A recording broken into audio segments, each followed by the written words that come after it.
একটা ক্যাপশন লাগানো।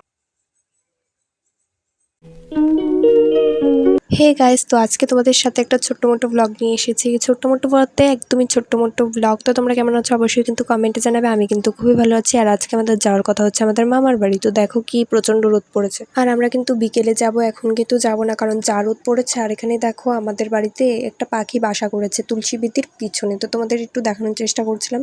দেখো পাতাটাকে সুন্দর ফোল্ড করে বাসাটা করেছে। এখানে কিন্তু 3টা পাখির বাচ্চা ছিল। তো পাখিটা এখানে ছিল না, কোথায় চলে গেছে। তারপরে আমি ভাবলাম একটু ভিডিও করে নিই, তো তোমাদের সাথে একটু শেয়ার করছিলাম।